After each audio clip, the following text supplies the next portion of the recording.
Hello मेरे प्यारे साथियों, मेरे प्यारे ब्रोदर, आज की इस क्लास के माध्यम से आप लोग के लिए एक और पुनः पैरामेडिकल परीक्षा में पूछे जाने वाला महत्वपूर्ण प्रश्न का क्लास लेकर के आया हूं। पैरामेडिकल और पैरामेडिकल मैट्रिक लेवल का दोनों के लिए इम्पोर्टेंट है। सामान्य ज्ञान के क्वेश्चंस, बीबीए क्वेश्चंस कराएंगे और ये 7वां क्लास लेकर के हम आपके बीच आए हुए हैं। तो चलिए विलंब नहीं करते हैं और सभी क्लास को देखते हैं।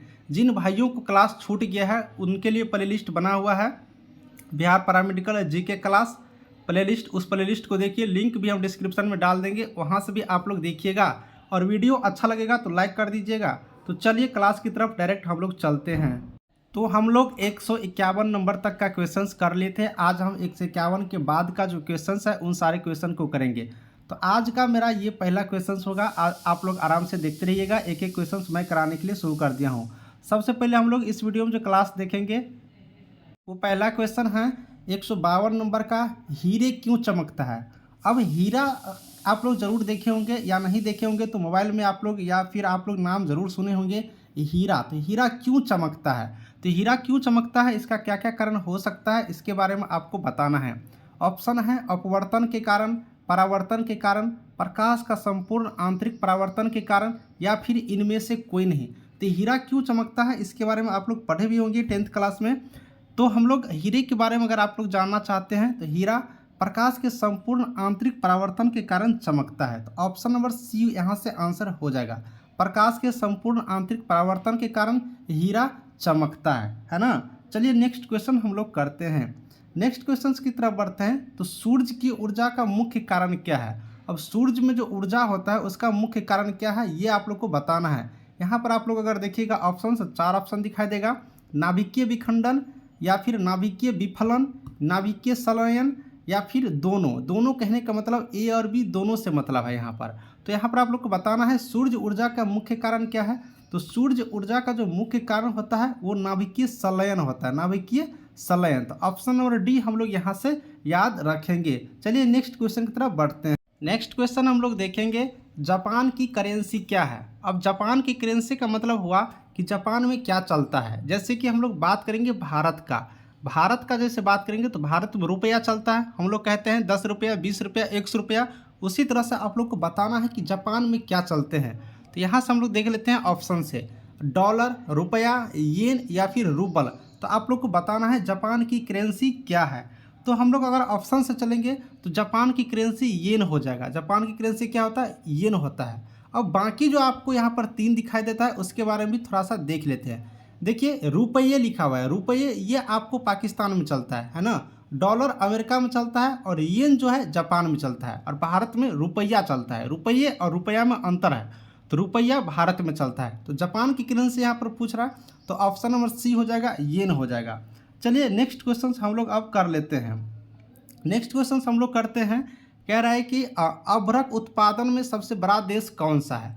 अब अभ्रक उत्पादन में सबसे बड़ा देश पूछ रहा है ना। तो ऑप्शन है अमेरिका, सिंगापुर, भारत और चीन। तो आप लोग को बताना है कि अभ्रक उत्पादन में सबसे बड़ा देश कौन सा है, इसके बारे में यहाँ से आप लोग को बताना है। तो अभ्रक उत्पादन में अगर हम लोग बात करते हैं तो सबसे जो बड़ा देश है वो चीन है। चीन में सबसे ज़्यादा अभ्रक उत्पादन किया जाता है। ऑप्शन नंबर डी यहाँ से याद रखेंगे। एक बात और याद रखेंगे, चीन में तंबाकू का जो हम लोग सेवन करते हैं उसका भी खोज सबसे पहले हुआ था। तो ऑप्शन नंबर डी याद रखेंगे। अभ्रक उत्पादन में सबसे बड़ा देश है यहाँ पर चीन, डी नंबर ऑप्शन। चलिए नेक्स्ट क्वेश्चन हम लोग देख लेते हैं। नेक्स्ट क्वेश्चन है, फलों का अध्ययन क्या कहलाता है।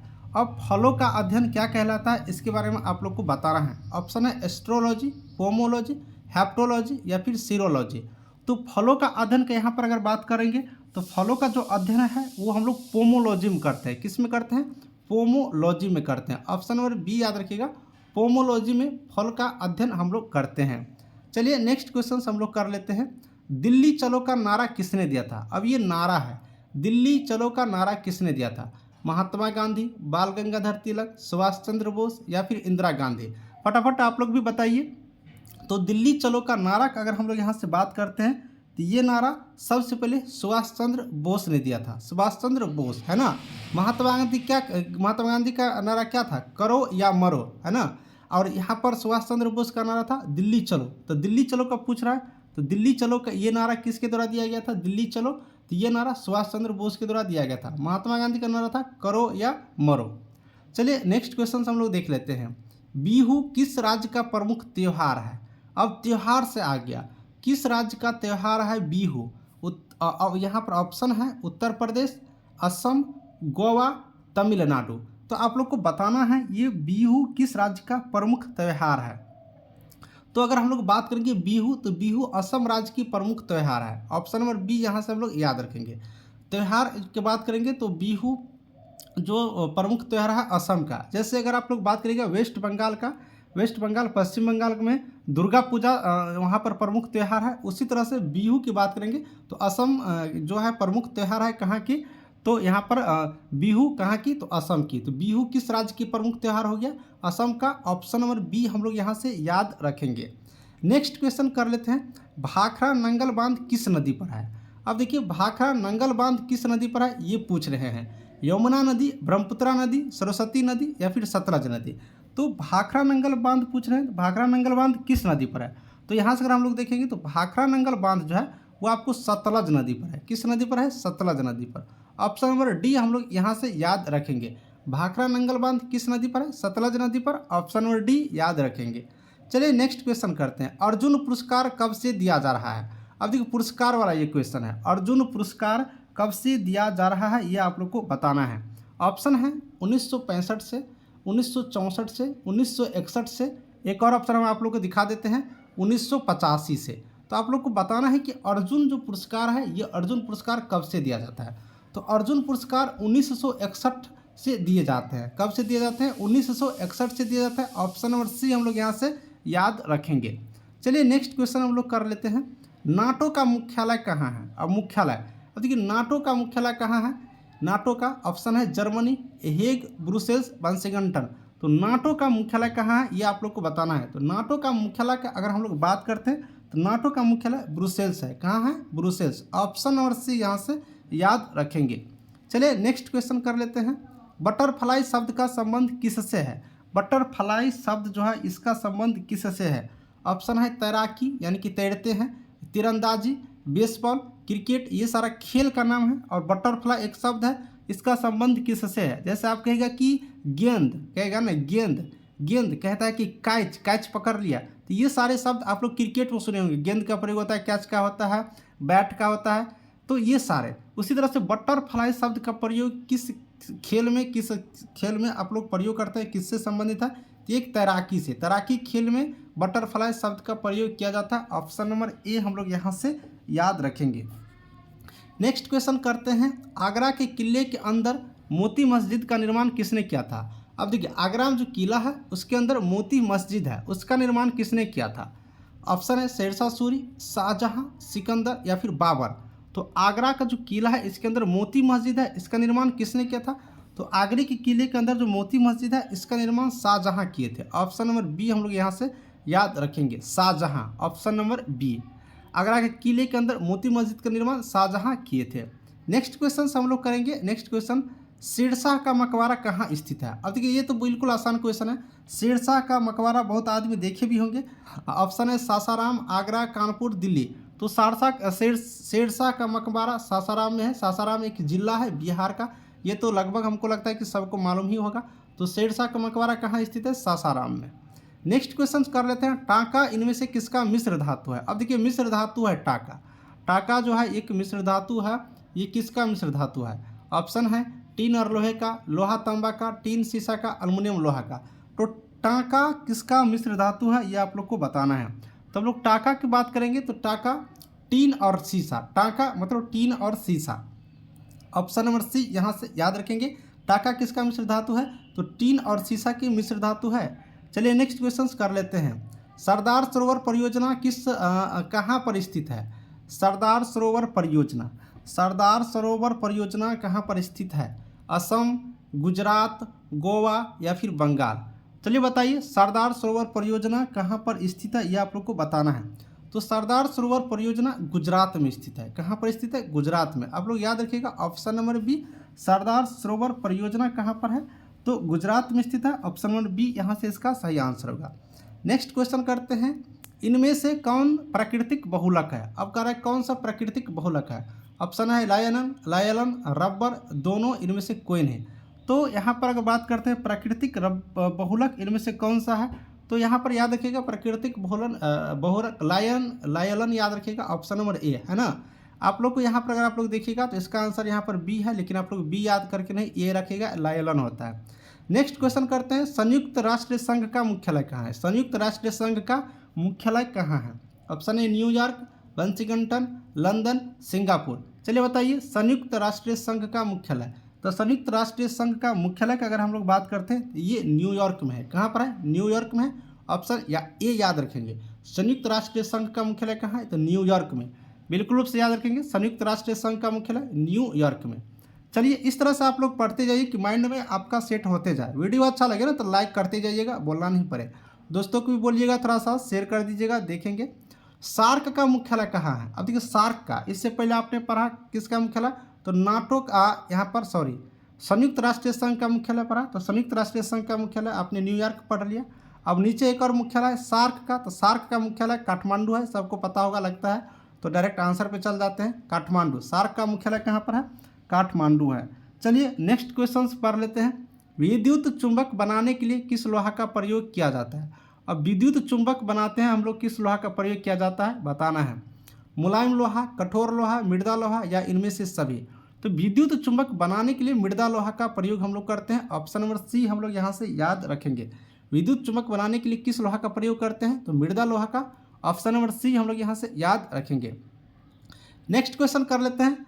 कच्चे फलों को कृत्रिम तरीका से पकाने के लिए किस गैस का प्रयोग किया जाता है? अब कच्चा फल होता है, उसको पकाने के लिए, जैसे कच्चा आम, इसको पकाने के लिए किस गैस का प्रयोग किया जाता है? ऑप्शन है मीथेन, दूसरा ऑप्शन हो जाएगा एथेन, तीसरा एसिटिलीन और चौथा कैल्शियम। तो कच्चे फल को पकाने के लिए बात करेंगे तो एसिटिलीन का प्रयोग करते हैं। ऑप्शन नंबर सी हम लोग यहाँ से याद रखेंगे। चलिए नेक्स्ट क्वेश्चन करते हैं। माइक्रोफोन का प्रयोग किसने किया था? माइक्रोफोन का प्रयोग किसने किया था सबसे पहले?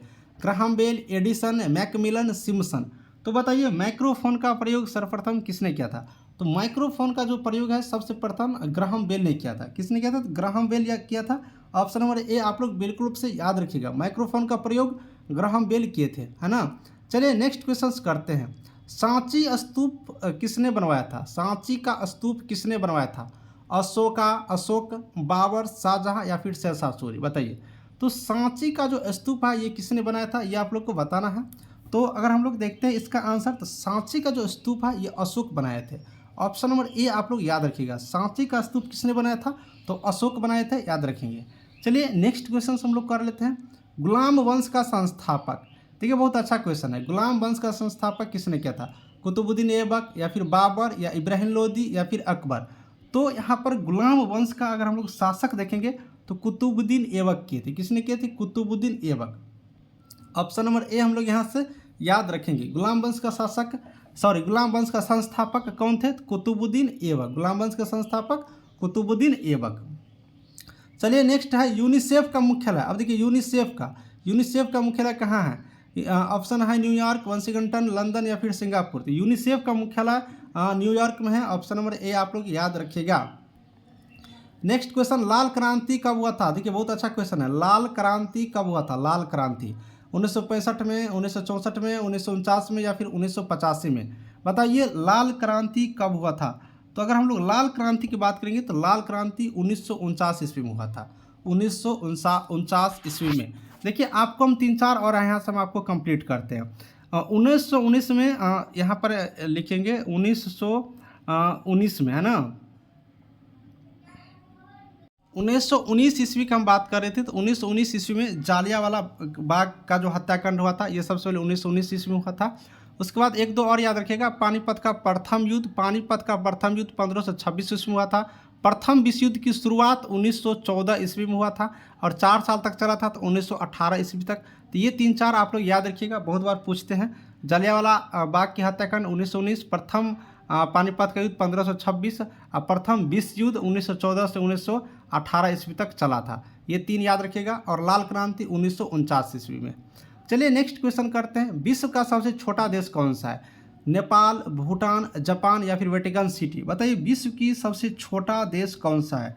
तो विश्व की सबसे छोटा देश की बात करेंगे तो विश्व की जो सबसे छोटा देश है यह आपको वेटिकन सिटी है। ऑप्शन नंबर डी हम लोग याद रखेंगे, विश्व की सबसे छोटा देश वेटिकन सिटी। नेक्स्ट क्वेश्चन कर लेते हैं, इराक का मुद्रा क्या है? इराक में देखिए अभी बताए थे, इससे पहले आप लोग को एक और मुद्रा वाला क्वेश्चन जापान का, लेकिन यहाँ पर इराक का आ गया। तो इराक का बताना है। देखिए डॉलर अमेरिका का है, सबको पता होगा। रुपया भारत का, ये भी आप लोग को नहीं होगा यहाँ पर। अब दो बच गए, येन और दिनार, तो ये आप लोग आसानी से लगा सकते हैं यहाँ पर। तो हम लोग बात करते हैं इराक का, तो इराक का जो मुद्रा है वो आप लोग को हो जाएगा यहाँ से दिनार। ऑप्शन नंबर सी याद रखेंगे। इराक की मुद्रा क्या हो गया? दिनार। तो यहाँ से हम लोग क्या देखें, इराक की मुद्रा दिनार हो गया, डॉलर अमेरिका का, रुपया आप लोग को भारत का, है ना। चलिए नेक्स्ट क्वेश्चन कर लेते हैं, पक्षी विज्ञान किसका अध्ययन है? यानी कि पक्षी विज्ञान में किसका अध्ययन होता है? पक्षी का, मधुमक्खी का, या पुष्पकवची का, या फिर कीट का? तो देखिए पक्षी विज्ञान जो अध्ययन होता है उसमें पक्षियों के बारे में ही अध्ययन होता है, नाम से ही स्पष्ट है। ऑप्शन नंबर ए आप लोग यहाँ से याद रखिएगा। चलिए नेक्स्ट क्वेश्चन करते हैं, ओनियोलॉजी में किसका अध्ययन होता है? ओनेरियोलॉजी में किसका अध्ययन होता है? तो अब देखेंगे यहाँ से ओनोरियोलॉजी में अध्ययन भगवान, सपने के बारे में, नींद के बारे में, या फिर रंग के बारे में? चलिए बताइए ओनोरियोलॉजी में किसका अध्ययन होता है? तो ओनोरियोलॉजी में अगर हम लोग अध्ययन की बात करेंगे तो सपना के बारे में अध्ययन होता है। किसके बारे में? सपना। जो हम लोग, आप लोग सपना आते हैं ना कि हम डीएम बन गए, एसपी बन गए, मुख्यमंत्री बन गए, तो ओनोरियोलॉजी में सपने के बारे में यहाँ पर अध्ययन किया जाता है। ऑप्शन नंबर बी आप लोग बिल्कुल रूप से याद रखेंगे। चलिए नेक्स्ट क्वेश्चन की तरफ चलते हैं, टॉक्सिकोलॉजी किसका अध्ययन है? अब देखिए टॉक्सिकोलॉजी किसका अध्ययन है?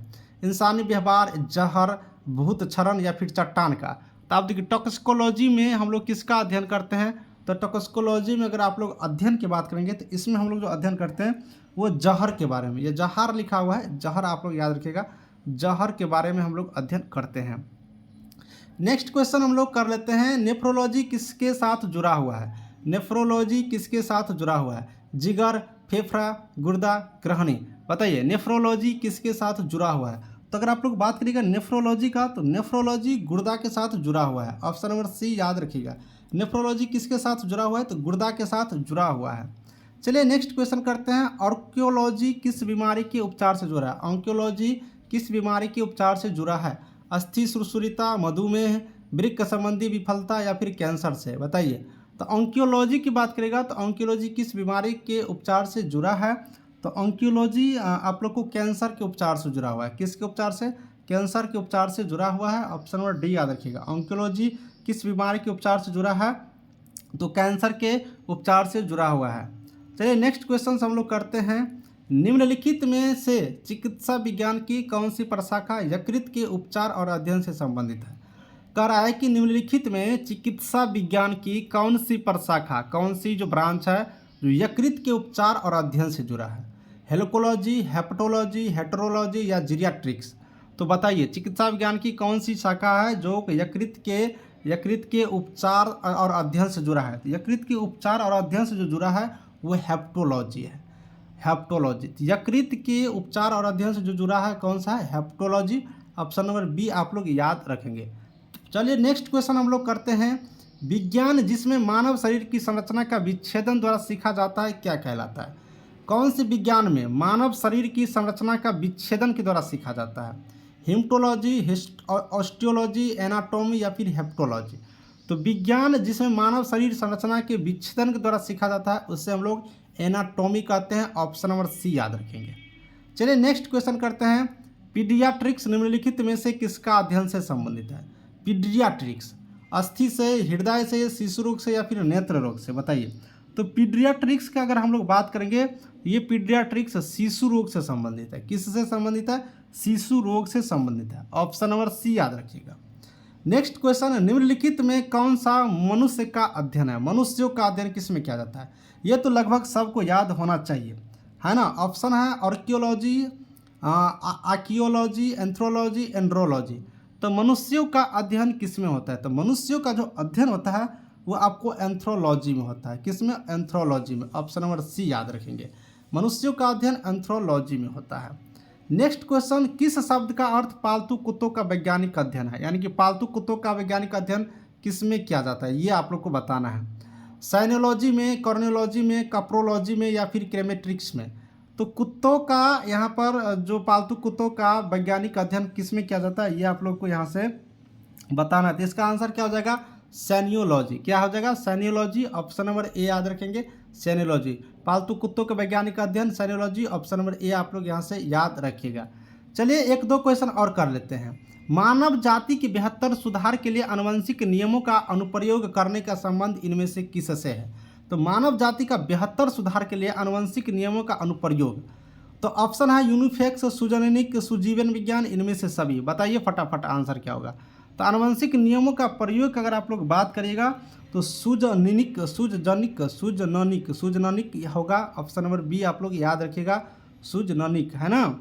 नेक्स्ट क्वेश्चन है, विज्ञान की वह शाखा जिसमें चिरापोडी शरीर के भाग से संबंधित है।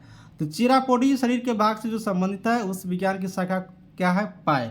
पैर एक ऐसा भाग है जो चिरापोडी शरीर के भाग से संबंधित है, तो विज्ञान की एक ब्रांच है। तो आप लोग समझ गए होंगे 190 तक क्वेश्चन आपको हमने करवाया है, 150 से शुरू किए थे, टोटल 40 क्वेश्चन करवाए हैं। इसी तरह से मैं अब लगातार लंबा लंबा क्लास लूँगा, आप लोग पढ़ते रहिए। वीडियो अच्छा लगा होगा तो लाइक करिएगा, कमेंट कर दीजिएगा आपको कौन सी डॉट हो और किस टॉपिक पर क्लास चाहिए और कैसा लगा क्लास ये भी बताइएगा। अगला क्लास बहुत ही जल्द लेकर आएंगे। इस वीडियो में इतना ही रहने देते हैं प्यारे भाई ब्रदर सिस्टर, और वीडियो को ख़त्म करते हैं। अच्छे से पढ़ते रहिए, आप लोग का रिजल्ट हो जाएगा, चिंता नहीं करना है किसी को। Thank you.